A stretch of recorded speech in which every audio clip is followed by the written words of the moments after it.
Thank you, Lisa, for the introduction. It's really good to finally really be on stage here. Feels different, I can tell you. So today I'd like to tell you something about planet hunters and escapists. Who are your scientific heroes? So I'd like to start out with a question. Who thinks that the Earth revolves around the sun?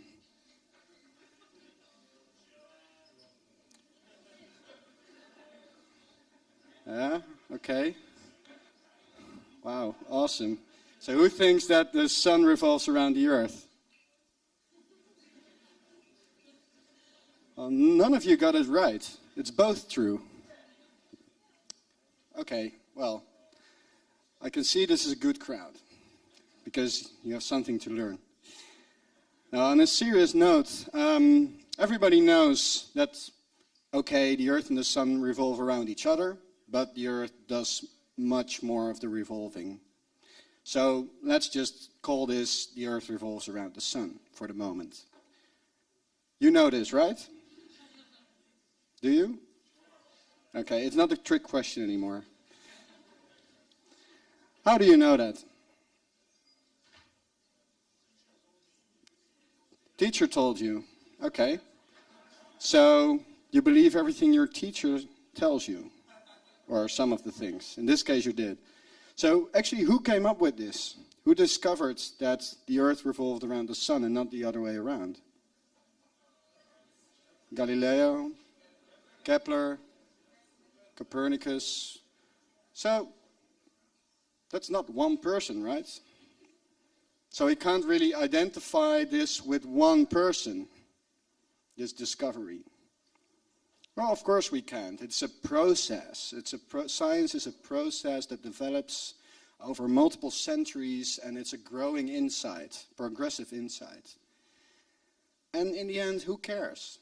Who cares who discovered it? I mean, the most important thing is that now we know about gravity. We know about the laws of planetary motion. We can figure it out. We know the result. We know the truth. Who cares about who invented it?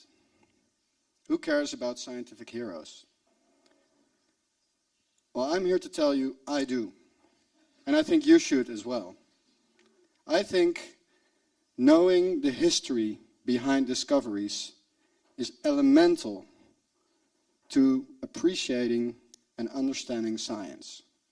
And the only way I can convey this message to you is to tell you the story about how we know that the sun is in the center of the solar system and not the Earth. So, of course, there were many enlightened spirits before we could write. There were the Babylonians who had it all figured out, but I'm going to start with an image that became kind of the status quo for centuries. And it was the image of the immobile Earth. It was inspired by the fact that we do not feel motion here on Earth. And we see everything in the sky moving around us. The sun changes position in the sky, the planets do as well. So if we don't feel motion and we see everything moving, it must mean that we are in the middle, wouldn't it? Or does it? If we would be moving, we would still see everything moving around us.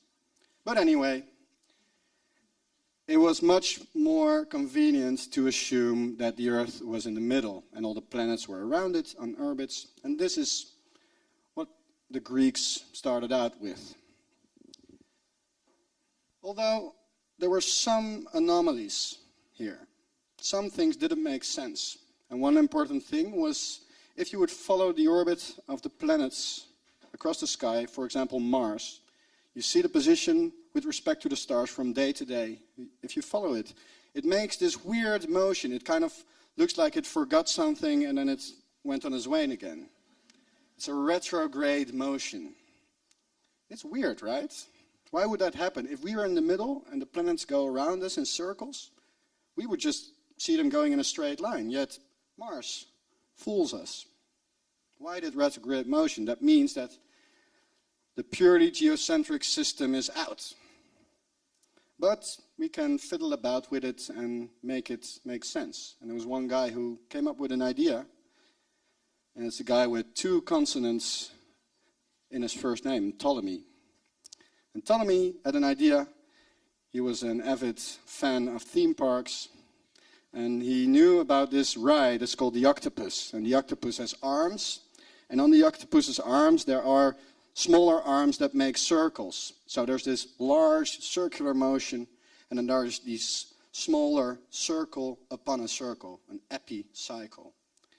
And he figured if the planet Mars was on an epicycle like that, I could actually explain the retrograde motion that we observe. Look at it. It's beautiful. Right? It makes an S. Problem solved. Ptolemy put all the planets on epicycles. And there you go.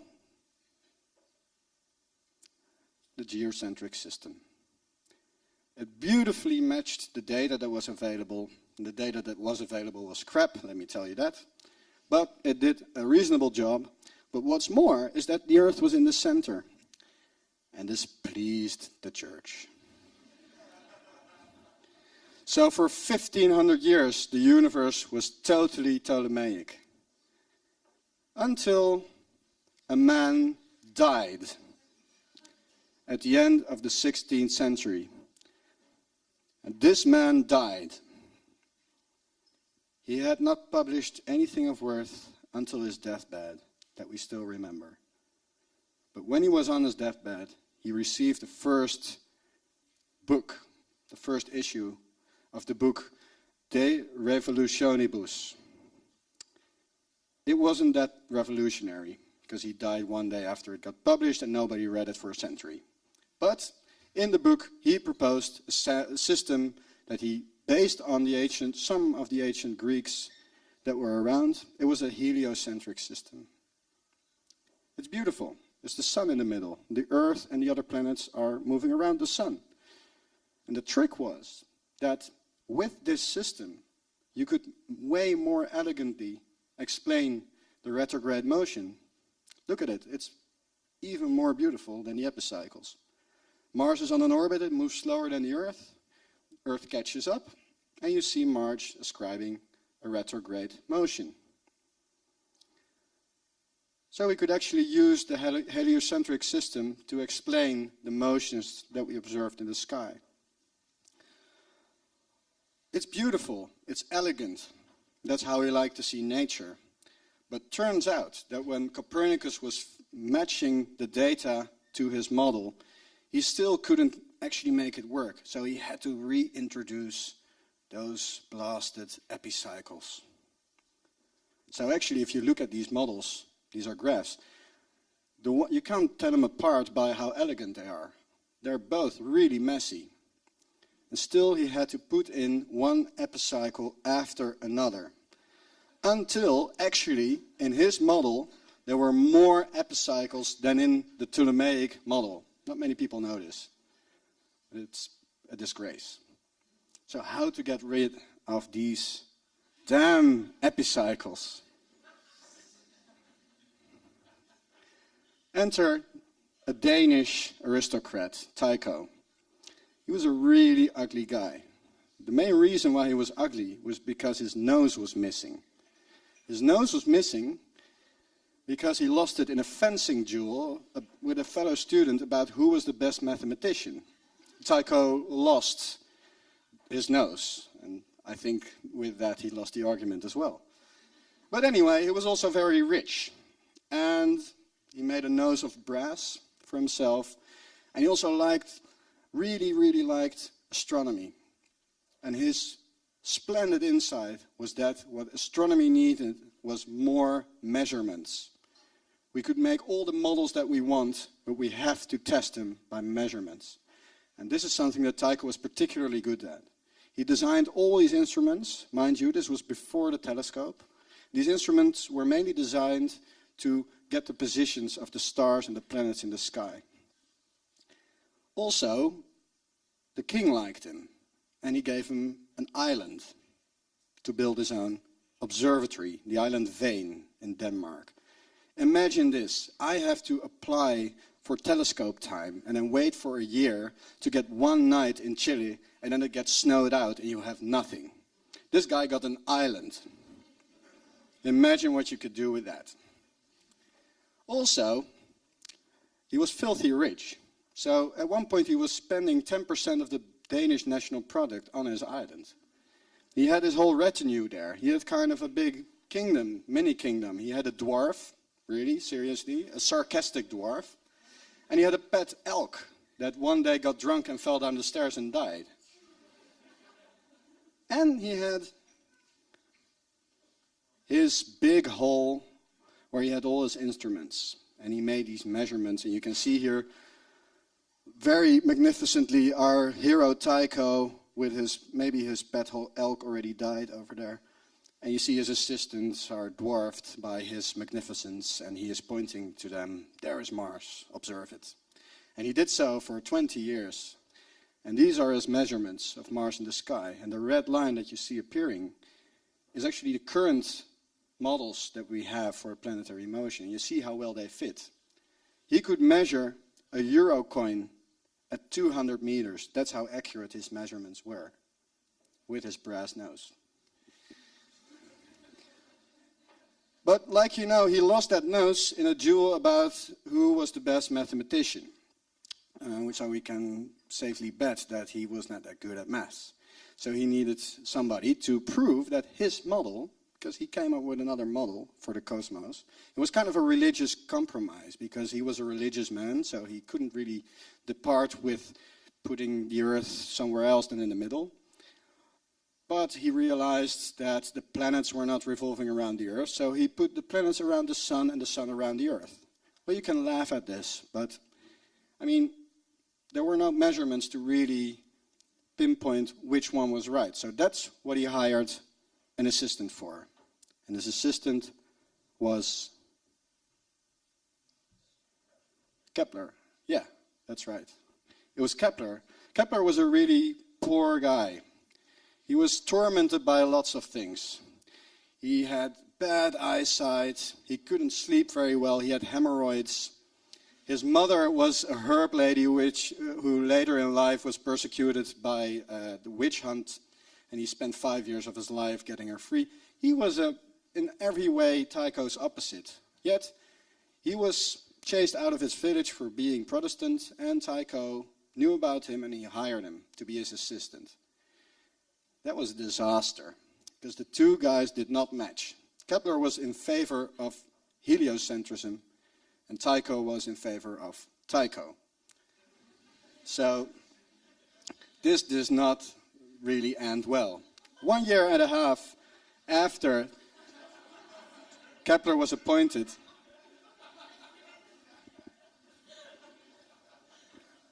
fortunately for Kepler, Tycho died. And this is, of course, suspicious, knowing the outcome of this story. It really ended well for Kepler. I mean, he got to be the successor of Tycho. And he got access to all his measurements. So in the end, he really made his career off of Tycho's death, which is so suspicious that as recently as 3 years ago, they got Tycho's bones out of the ground to check whether he was poisoned.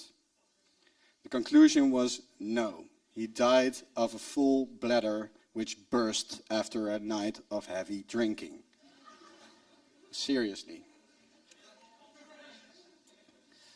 Right. So, having access to all his observations, Kepler actually realized that if he would modify the Earth's orbit slightly to be an ellipse rather than a circle, and mind you, Kepler did not like ellipses. He really didn't. He liked nice geometrical shapes. But he had to. He had to modify this slightly to make an elliptical orbit to explain the observations. And then everything fell into place. And this is still the system that we use to describe planetary motion. Actually, we honor Kepler so much that we named a starship after Kepler. It's the Kepler spacecraft, which actually looks for planets circling other stars and found almost thousands of them up to now. It's more than half of the exoplanets that we know up to date. It's a brilliant machine. We named it after this guy whose laws we use every day. Every first year of physics knows Kepler's laws. But Kepler was not that much of a planet guy, let me tell you. These are all his planets now, but actually Kepler was afraid of exoplanets. When Galileo discovered the moons around Jupiter, Kepler misunderstood, because at that time moons were also called planets. So he was confused. He was like, no planets, not around another star than the sun. That really messes up my harmonic universe. So he wrote to him literally, "You relieve me of a great fear, because I thought that those planets ran their course around one of the fixed stars, but now I know it's Jupiter. Thank you, Galileo." Kepler was afraid of exoplanets. Why did we name a machine after him that discovered thousands? And then the story continues, of course, because we still did not know what kept the planets in their orbits. Then there was this guy, of course, Isaac Newton. The apple falls on his head, and he gets this realization. This is the same force that gets the apple to the earth, is actually the force that gets the planets to the sun. So Newton solved the puzzle, sort of. Actually, he spent most of his time looking for the Philosopher's Stone. Well, there's a lesson there. And Newton realized that he was standing on the shoulders of giants and thereby looking further. And this is a very wise statement, of course, because science is never a matter of a single person causing an entire revolution. Never. And it's always a combination of theory and observations. And rarely are those two united in one person. So there's more examples, of course. If you dig into the history of science, you discover all sorts of things that we think are true, but actually are not. Actually, Galileo never dropped two brass balls off the Tower of Pisa. That was a Belgian monk who did that, and not off the Tower of Pisa. But probably somewhere in a cathedral's dungeon. The DNA discovered by Watson and Crick. Their discovery was based on this stolen photograph that was taken from Rosalind Franklin, this lady, who obviously should be credited for the discovery as well. Then there's Einstein, our collective hero, whose theory of relativity was actually confirmed by this crappy photo that in hindsight got, well, a very blurry picture of the stars whose light was to be deflected by the sun. In hindsight, this was what we call a 1 sigma result, and only nature will accept that. But he got his face, or at least his discovery on the New York Times, and let's see what it reads. It says, "Lights all askew in the heavens, men of science more or less agog over results of eclipse observations. Einstein theory triumphs. Stars not where they seemed or were calculated to be, but nobody need to worry. A book for 12 wise men, because no more in all the world could comprehend it," said Einstein, when his daring publishers accepted it. Well, there's a science story for you. Another one, Darwin's secret.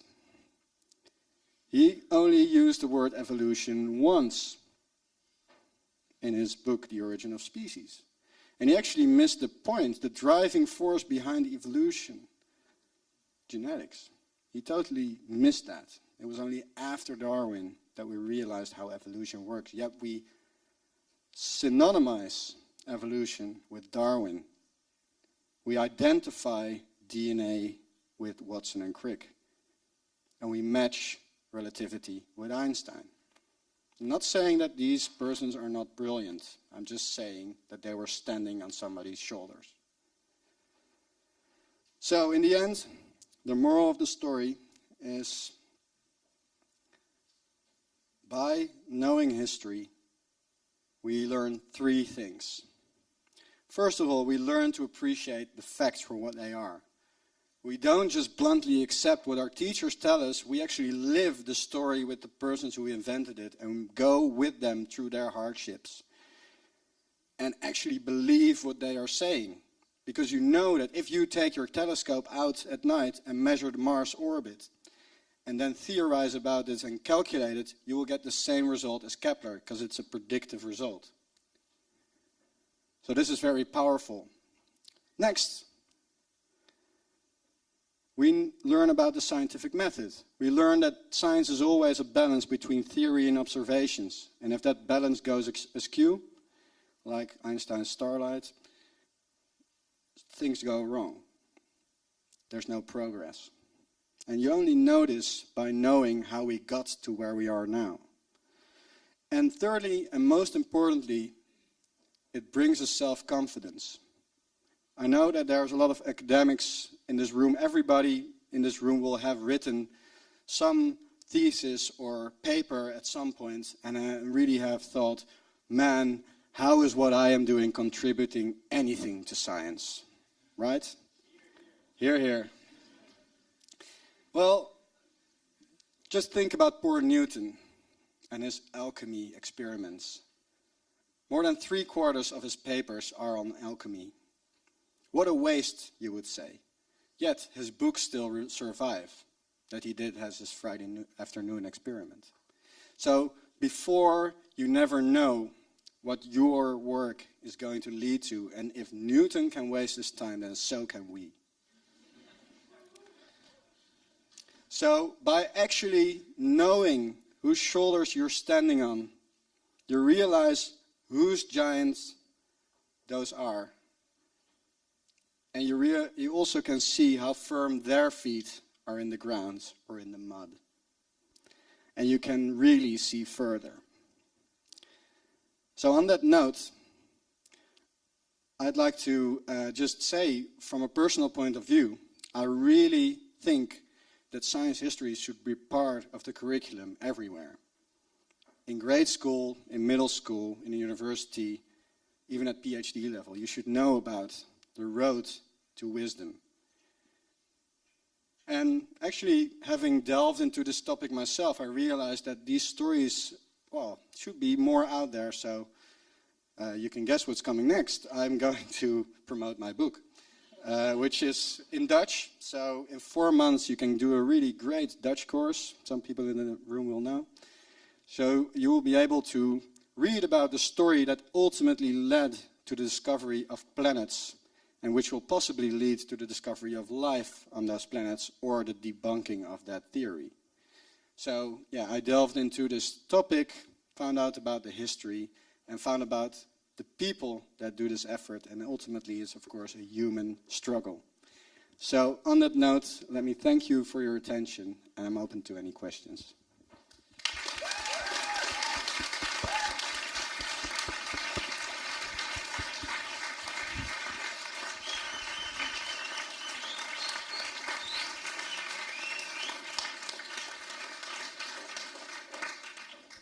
So are there any questions for Lucas? So I have a question myself. Like, in the process of researching for this book, are there any things you really discovered that are unjust, that people have a common misconception of a discovery who is awarded to the wrong physicist, for instance? Yeah, there's countless ones. For example, the discovery of the first exoplanet is made by 2 Swiss scientists.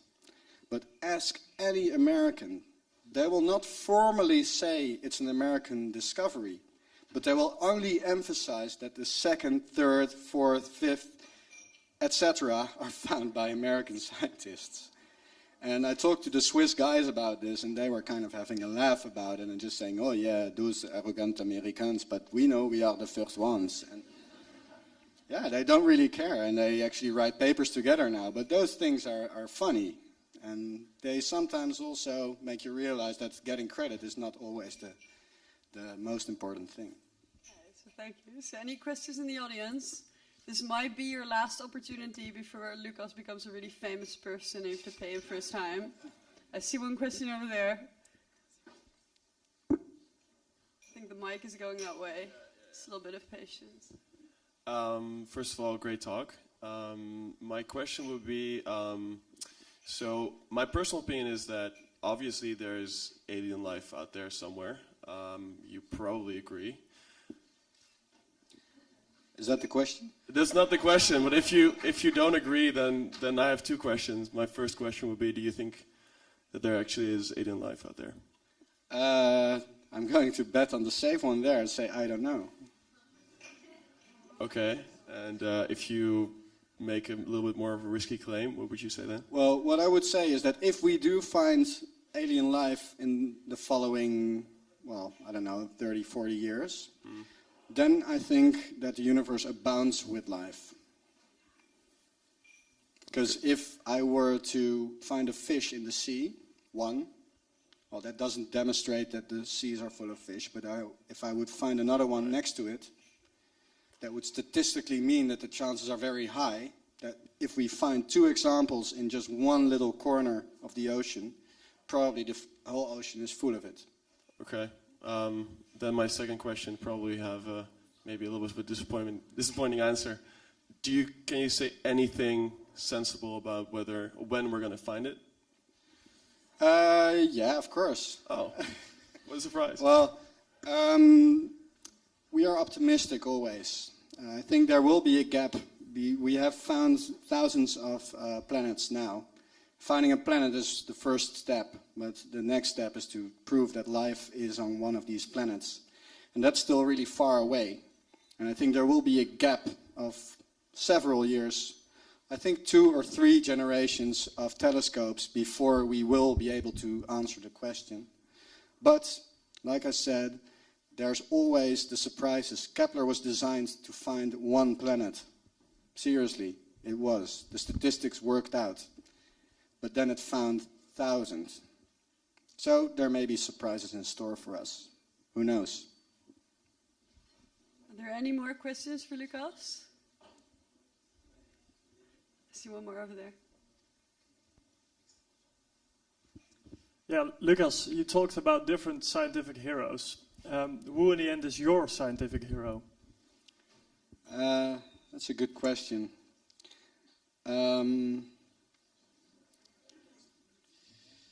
Out of this story, it's Kepler. Because what I didn't tell you is that Kepler had his own version of the cosmos himself.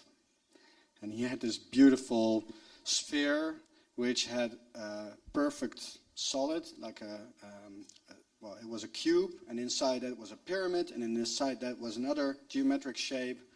And these were all perfect bodies, and he thought these are the orbits of the planets. They must fit inside it. In the end, he had to squeeze his ellipses to fit inside his beautiful model, and then he realized, no, I have to throw this away, it's rubbish. And I think that's a very brave step of him in hindsight. Maybe he didn't realize at the time. And he was suffering from hemorrhoids, which makes him a tragic hero as well.